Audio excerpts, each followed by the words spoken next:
Dans Hébreux 9,14, nous lisons combien plus le sang de Christ, qui par l'Esprit éternel s'est offert lui-même sans tache à Dieu, purifiera-t-il votre conscience des œuvres mortes, afin que vous serviez le Dieu vivant.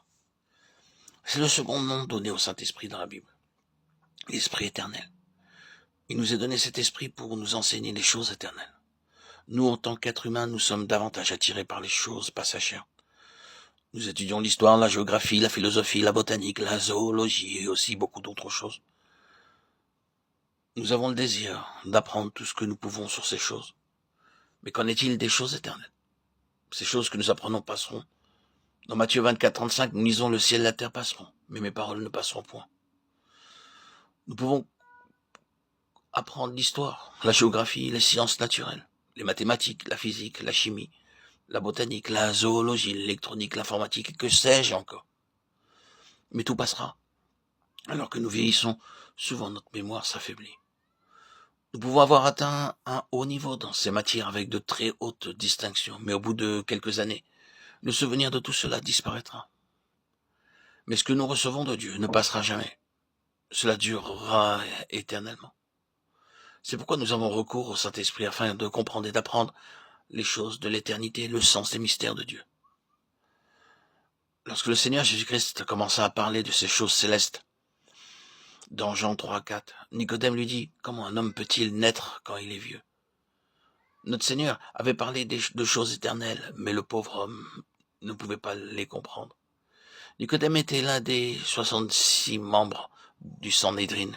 À cette époque, le Sanhédrin gouvernait toute la nation juive, et bien que Nicodème fût l'un des dirigeants, il ne pouvait comprendre une simple vérité touchant les choses célestes. Lorsque le Seigneur lui dit avec douceur, « Maintenant, Nicodème, si tu veux être avec moi dans mon royaume, tu dois naître de nouveau. » Il pensait que le Seigneur lui parlait de la naissance physique. « Comment faire? Comment cela peut-il se faire ?» disait-il. Ainsi, pour comprendre les choses éternelles, nous avons besoin du Saint-Esprit.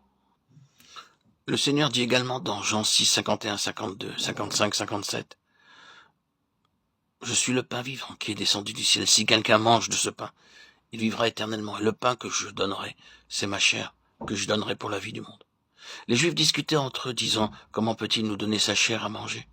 Car ma chair est vraiment une nourriture. Comme le Père qui est vivant m'a envoyé et que je vis par le Père, ainsi, celui qui me mange vivra par moi. » Notre Seigneur répéta le même passage 8 fois du verset 51 au verset 58. C'est la même pensée. Pourquoi êtes-vous ici? Y êtes-vous seulement pour les poissons et les pains? Il dit, venez à moi, je vous donnerai quelque chose de mieux.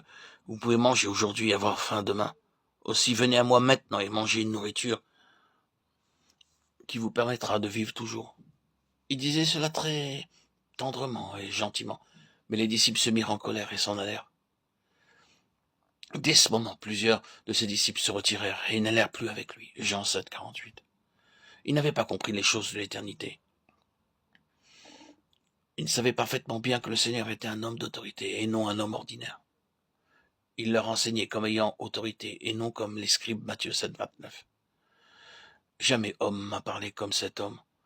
Jean 7, 46.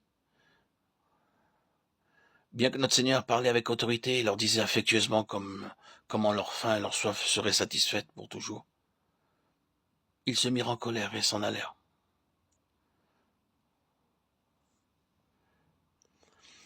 Le Saint-Esprit nous donne faim et soif, ainsi que la compréhension des choses éternelles. Les choses de l'éternité, celles de Dieu et du ciel, ne peuvent être comprises par la sagesse humaine.